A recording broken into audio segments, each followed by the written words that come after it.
Hey you guys, it's me again. I'm back with some injera bread and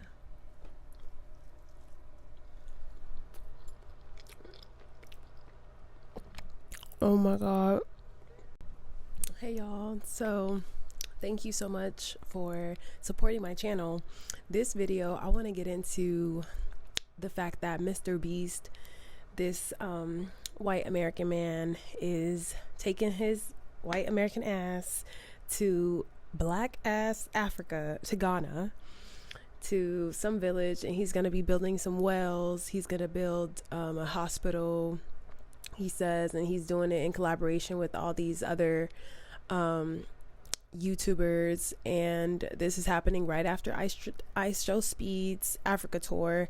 And to me, it's just giving, I want a piece of that too, or it's giving, I have a white savior complex, or like I have a white superior, like a white savior. They need help. I need to transform what they've got going on. They need help. They're in dire need. I'm gonna go help them. I went looking for some more information to provide you guys, and look at this video. It's called Rescuing Child Slaves in Africa. Look at the before and after. It's just pushing this narrative that Africans need to be saved and that they can't help themselves. And it's kind of the opposite of what I Show Speed was doing, because he wasn't necessarily going there to try to save and rescue and help and be a savior. Like, he's not trying to fix stuff. He's trying to learn and integrate into the culture and experience authentic culture, and not like have this weird leechy colonizer energy to it. And it's just, yeah, side note, but can y'all believe this is real? Like, what the I'll get into it later in the video, but there's reasons why a lot of creators, African creators, are skeptical of these type of acts. You know, later in the video I go into how a lot of people go on mission trips to everywhere. They go to Asia, they go to Latin America, and they also of course go to Africa, and they bring their Mormonism and their Christianity and everything, and they go to these rural places, and they're like, yeah, whatever you're doing to worship God, you're gonna end up in hell doing that. So let me tell you the right way. Let me show you the way. And so that's why I just like want to title this video like, why are these people so obsessed with us? Like, why can't they just leave us alone? Like, I was thinking about it the other day, and I was just like, you know, paparazzis, like the camera paparazzis or whatever.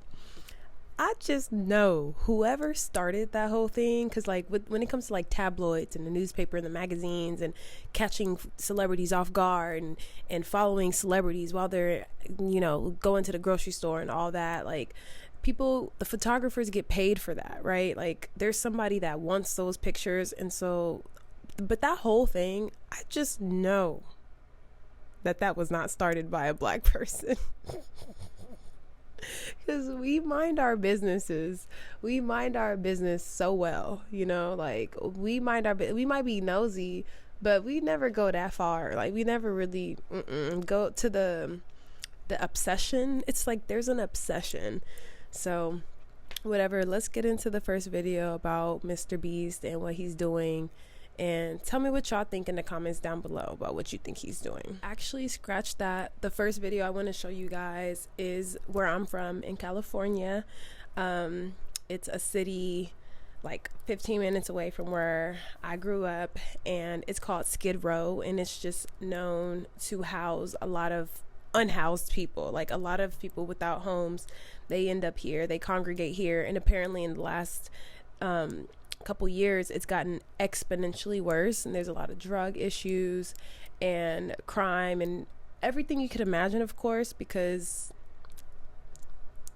yeah, it's tough. It's the city, it's the streets, it's dangerous out there, and it's in Los Angeles. It's so ironic because there's so much money that flows in and out and through LA, Los Angeles, and Southern California in general, right? It's one of the richest US states. And so it's just like, how are we not able to?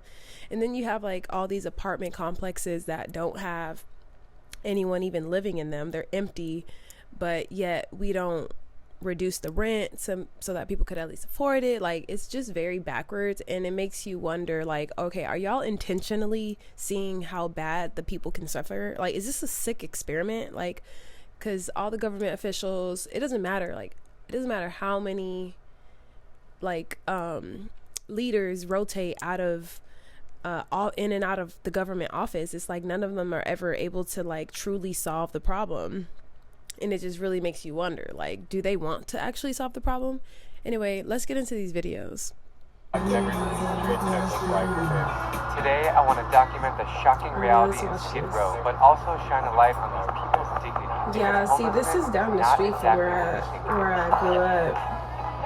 Like, this man, Mr. Beast, first of all, why is that his name?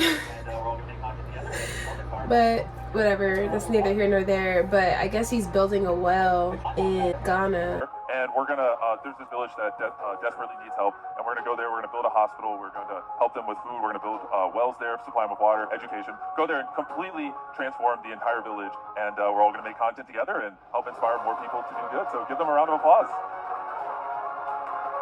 But Jimmy, we didn't stop there, did we?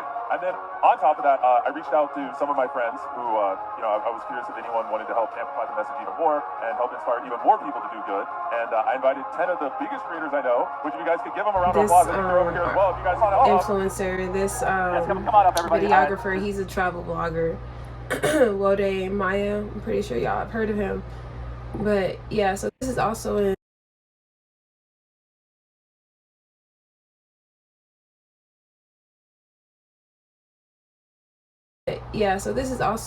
the United States, in the Northwest region, in the state of Washington.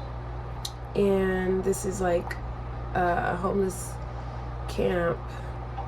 Yeah, homelessness is really bad in the States. I mean, it's so expensive and the jobs don't pay that well. So it's like you have to invest in the stock market and like really grow your money, or have invested in Bitcoin back like a decade ago to have really grown your money, or receive an inheritance from your parents. Maybe they put their money in the stock market in like Apple or whatever, and it grew a lot. So putting the money in the stock market, or like getting an inheritance, or successfully starting a business, which requires a lot of resources and upfront capital.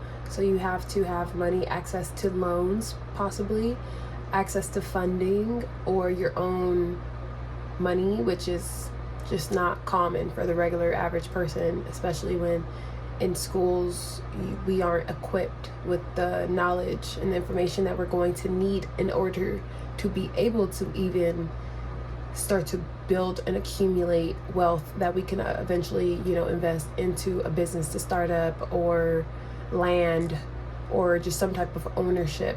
But so yeah, the barrier to entry is kind of high, and then not to mention just like the difficulty of like jumping through hoops with forms. For example, you have to have like a legal government ID to do a lot of things, right? To get a job, to get your license, to move into a new place, to do a lot of basic things. Not necessarily like buy food, not that basic, but like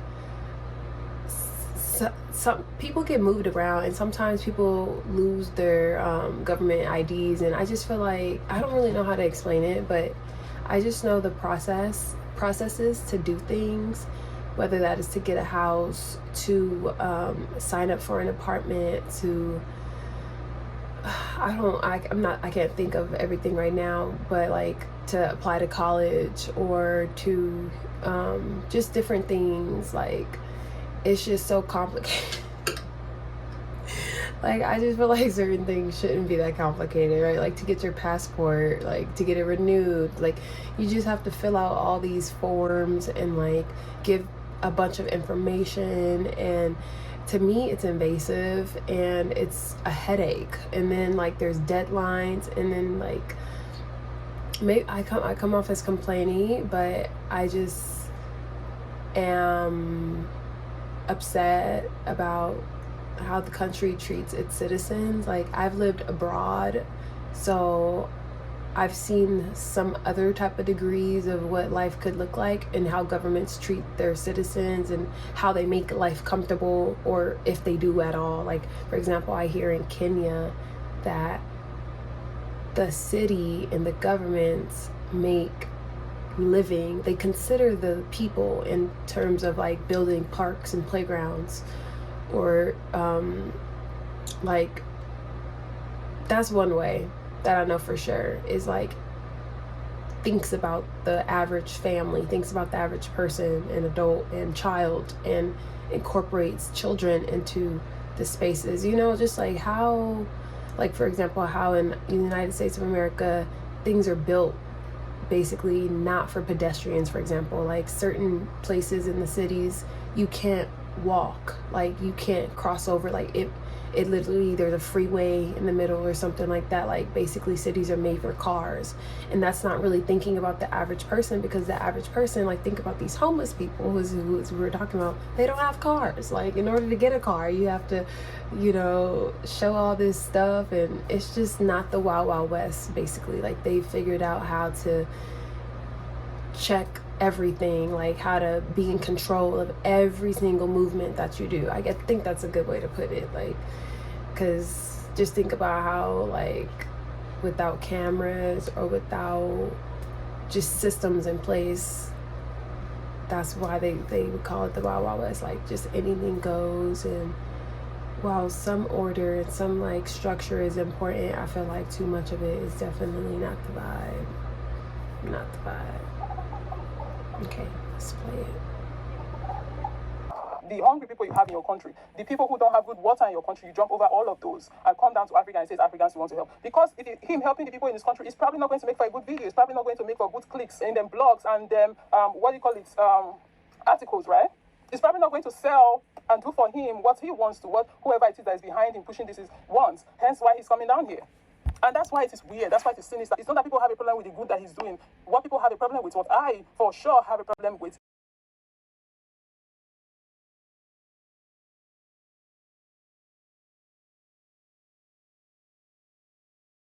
to find out what it's like to live here, who lives here, and why Skid Row even exists. We arrive before sunrise, we'll stay until sunset. Paul Reed, an activist and volunteer, is our guide. This is midnight mission. So what, it's like 6:30 in the morning, Yeah. and this is where you can Yeah, get this breakfast. is they start feeding at 6:30. Skid Row's waking up. A few tents, blankets, makeshift pillows, the occasional stained mattress, a square of cardboard, a styrofoam box used as a bed. Soon, the power washers move in. It's now like 8:30 in the morning.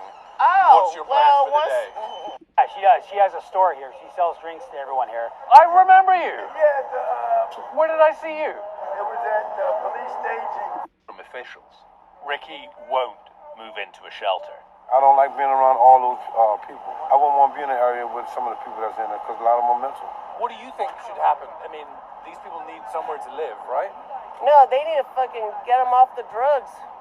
But we're told by several people that there's a non-profit giving out free crack pipes. I can understand the needles, but they're giving away the stuff to keep the people getting high. I always feel you'd have to be taking drugs or drinking alcohol to live here. You know, In a way. I mean, I know that sounds weird. You know, and people that are honest with me, when we get into their story, I ask them, so when did you start using? And some of them, that's why they came down here. But there's a large percentage that said, Paul, I never did drugs. I never stole anything until I got down here.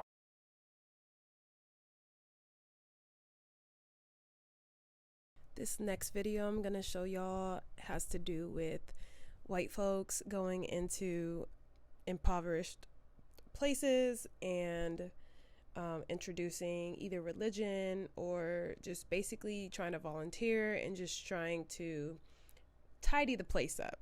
And it's very interesting because these folks go to places thinking that they know what's best. They know nothing about the culture, nothing about the land, nothing about the dynamics of the communities or anything, or the systems or anything. It's just, oh my God, it's just such an entitled, arrogant way to view things.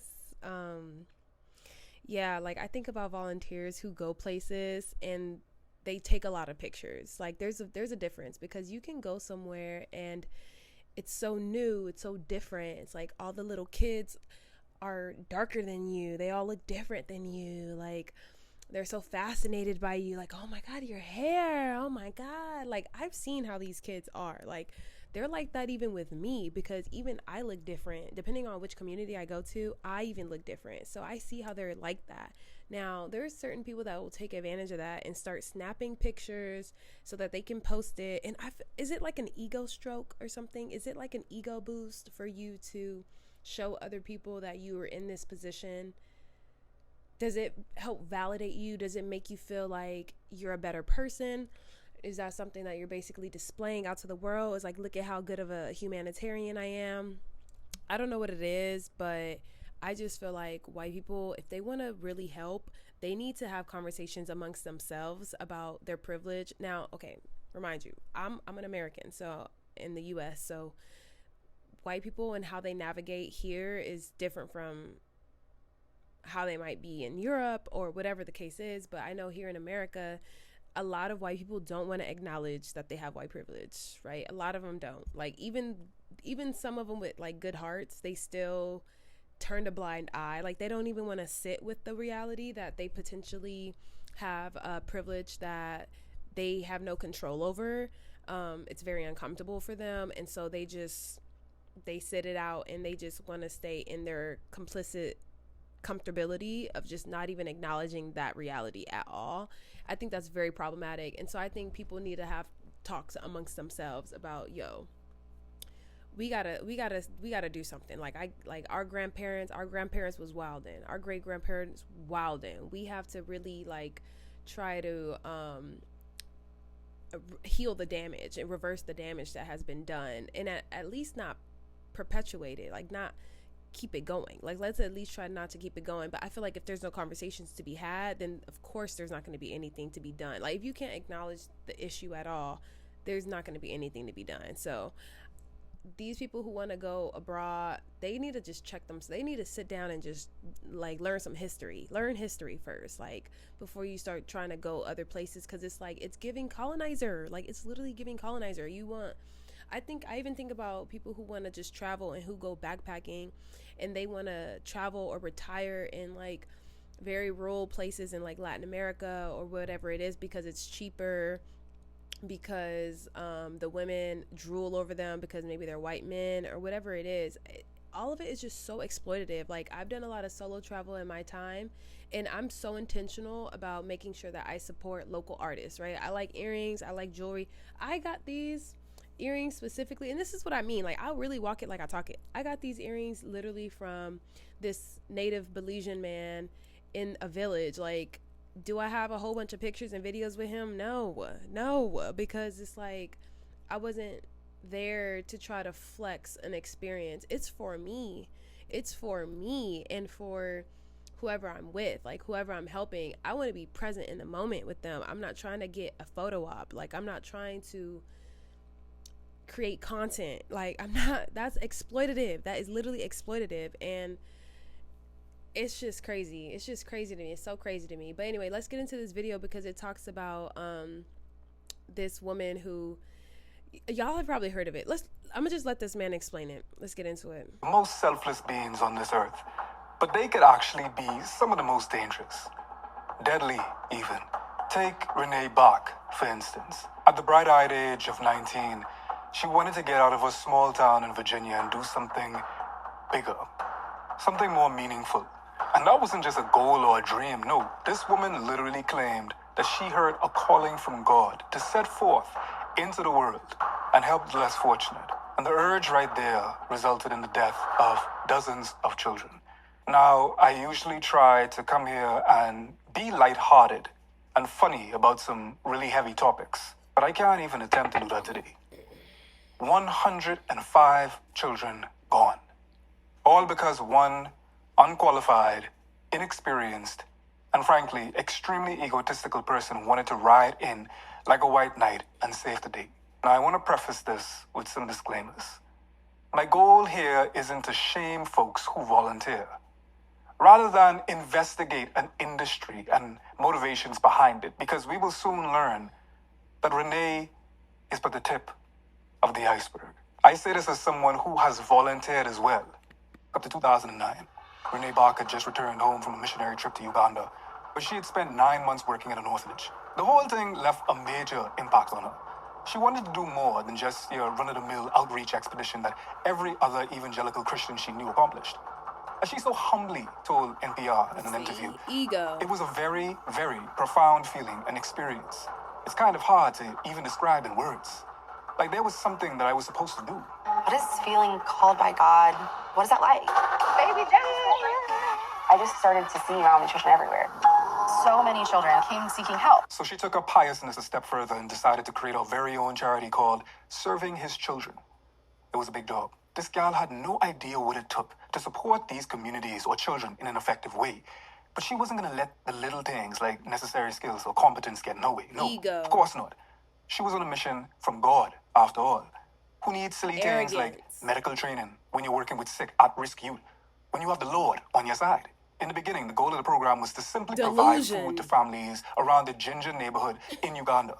In fact, Ginger is a popular place for Christian mission trips, alluding to a much larger trend that we're about to touch on shortly. But when you first hear something like that, it seems okay. It seems righteous. I mean, who's going to argue with giving food to people who need food? And at first, it did seem like this program at least wasn't actively harming the community. But soon their mission warped into something else. This charity, Serving His Children, wasn't about putting a hot meal on the table anymore. No. Now the organization became the city's go-to medical facility for treating sick and malnourished children. Now they were in charge of saving the lives of kids with deadly conditions. The problem with that was that almost nobody involved, especially Renee, had any type of medical background. They were going in completely blind and just making it all up as they went along. Over the course of 5 years, from 2010 to 2015, Renee's charity took in 940 starving and sick children for treatment. And I'm sure the whole time she was thinking, something is better than nothing. No, wrong, actually. Over 100 of the babies under her program's care passed away. 1 out of every 9 kids that walked through those doors of her facility would die under her care. There's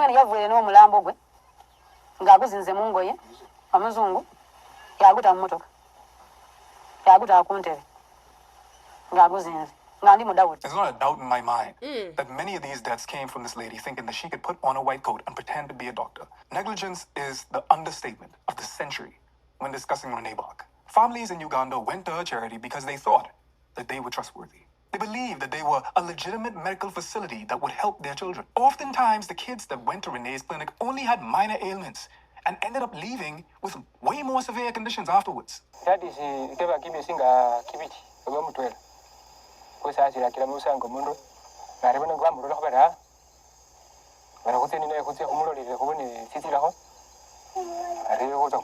the part that really gets me is, it's not even like these people had no other option besides Renee Bach's clinic. Many sources claim that she actually went so far as to manipulate families into sending their children to her. So yeah, as you guys can see, that's extremely infuriating. And unfortunately, she's not the only one like this.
I'd really like to make a video about this whole missionary situation and religion when it comes to melanated indigenous people, and how that relates and ties into colonization, because everywhere I've traveled, I've noticed Catholic churches, and I've also noticed there's just like a hyper religiousness to communities that aren't even European or, you know, East African. Like, I don't know, it's just kind of like weird to me. Like, everywhere that's been colonized happens to have Catholic churches. Like, I don't know, I just be thinking, I'm trying to figure out what's going on. I'm a student of life. I don't know everything. I don't claim to know everything. All this is just my opinion. Yeah, but let me know what you guys think about all this in the comments down below. Why do these people keep coming to save us? Why do these people keep doing this? Why don't they just leave us alone? What do y'all think it is? Thank you so much for watching. Make sure to like the video and leave me a comment, and I'll talk to you guys in the next one. Bye.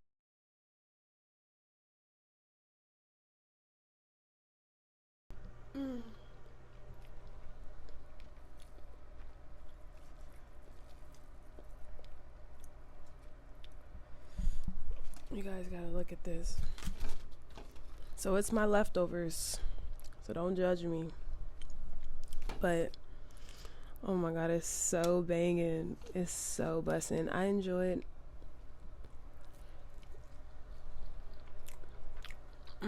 Wow. Wow.